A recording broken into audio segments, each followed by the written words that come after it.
It's Friday. Are you excited? Are you one of those people who looks forward to Fridays? You start at 8 in the morning like it's Friday. And then you iron your nice dress, your flowery dress or your nice black dress, and you have activities planned up for the weekend. You're excited, eh? I can see it in your dimples. Like, oh, yeah, of course. Oh my word. My name is Eric and this is Eric Stories. If you're new here, Karibu. Thank you for finding time to hang out with me. Look, there are so many people who are completely undivided about the idea of dating somebody and having that person have a friend of the opposite sex. And so that when they're dating you, they want you to completely disassociate from all relationships of the opposite sex. And I don't know how I feel about that. Some of my most solid relationships, those with people of the opposite sex. I have some of my very solid friends with my female friendships. And so because of that, I feel some bit of way when I'm confronted with the idea that I need to cut off those relationships because I'm in a romantic relationship.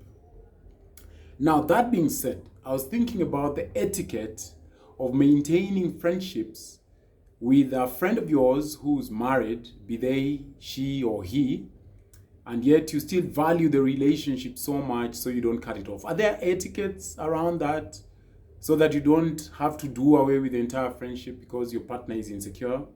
All right? So I wanted to have a quick chat about that, all right? So I'll make it really brief and quick because it's Friday and I want you to go enjoy with your dress. Etiquette of maintaining friendship with a married woman or man friend. Surely, as adults, there ought to be a way we can have healthy friendships.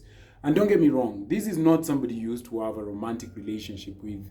This is not somebody who was lying on top of you and doing things to you and then you broke up. No, this is not an ex. I'm talking about a friend.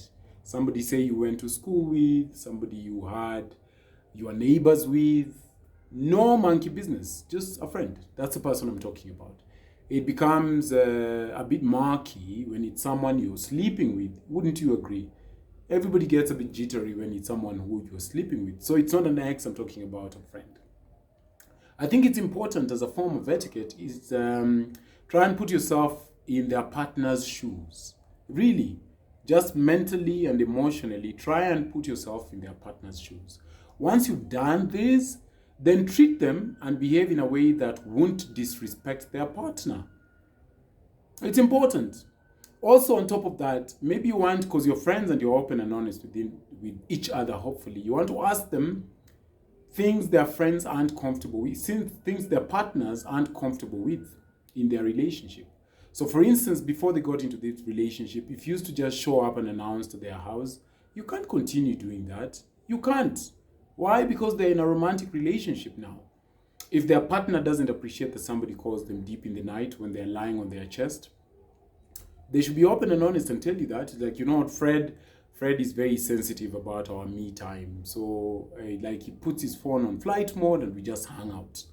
And so I see him sort of quivering when somebody calls me. So maybe our lengthy chats from 9 p.m. to 10:52 p.m. would have to cease now.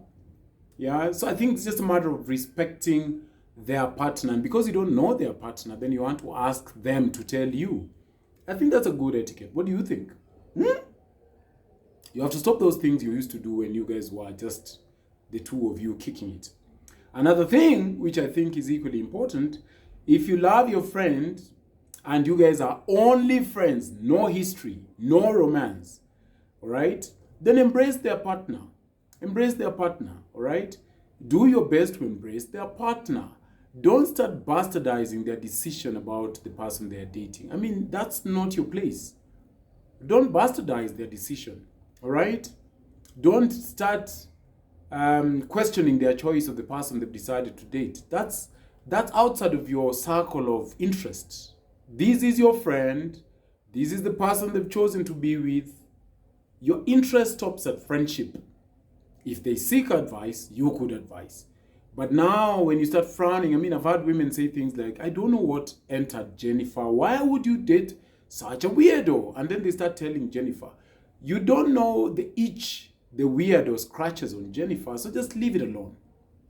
I think that is a part and parcel of good etiquette of continuing the friendship. Just leave it alone.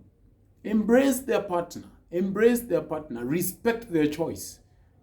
Don't tell them weird things. You'll start making them. It will strain the friendship. You start telling them, oh, but I wish you were with Fred. Fred was such a sport.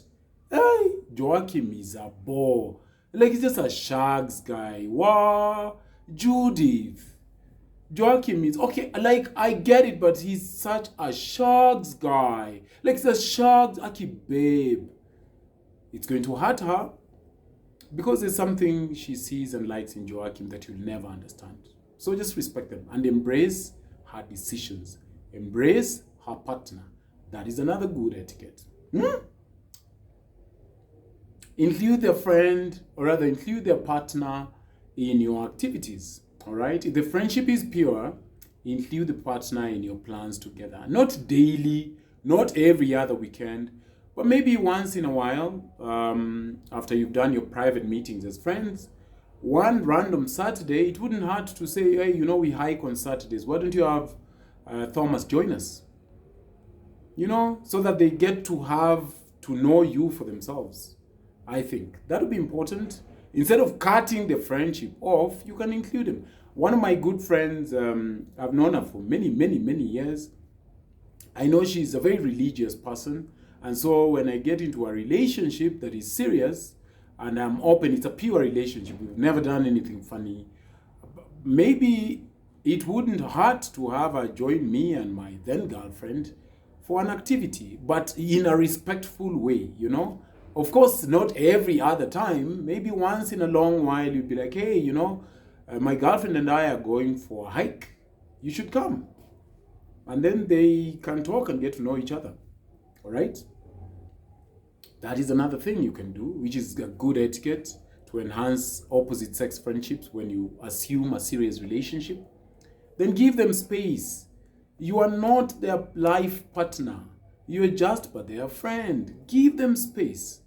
All right? Give them space. It's important to give them privacy. They have to be private with your partner and make sure those private things they're doing don't include you. There's a very thin line between including your good friend in your activities once in a long time and them being bothersome and getting too deep into your affairs. You really don't want that. It's very sensitive. So that your girlfriend or your boyfriend or your wife and husband come first. You cannot say, I can't meet you because I've gone to Elizabeth, your friend. She got stuck in the rain on Mombasa Road. I've gone to save her. And your girlfriend is stuck in the office. That's not wise. Now you are, I've told you about Jennifer. There's absolutely nothing between me and Jenny. Go, babe, what? There's no drama between me and Jenny. I mean, you've met us. You went hiking. So I have to save us. You take a cab. You are a funny chap. It's going to bring you problems. It will bring you problems. So I think it's important that you need to define the friendship. But more than anything, your relationship has to come first. Because that's your girlfriend. That's your boyfriend. That's your husband. That's your wife. All right?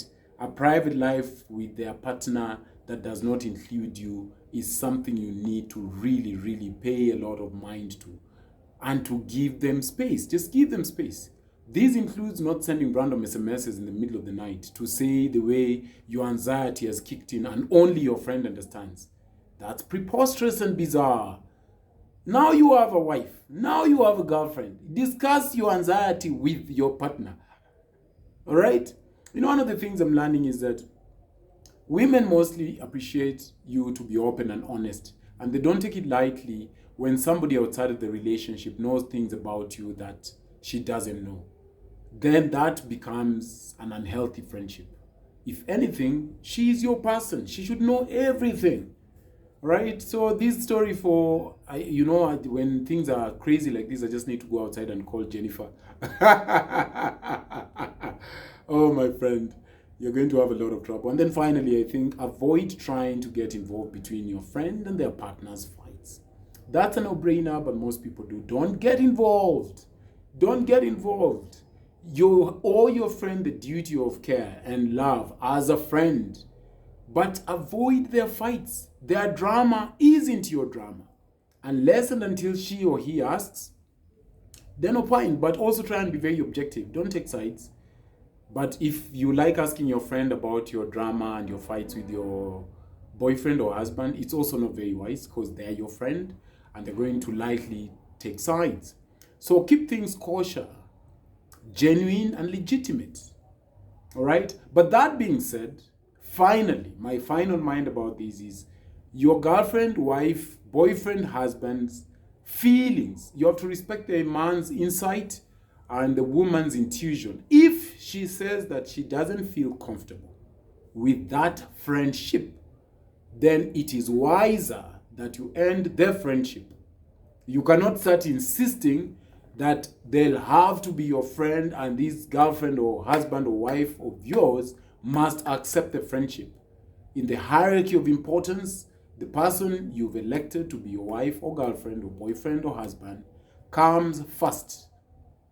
And if the friendship is pure, I'm sure you can turn around and tell your friend, there is just a way that Sarah doesn't appreciate our friendship.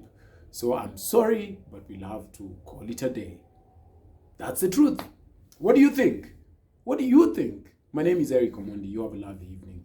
I hope to speak to you soon. Good night and take care and drive safely, eh? God bless you. Bye.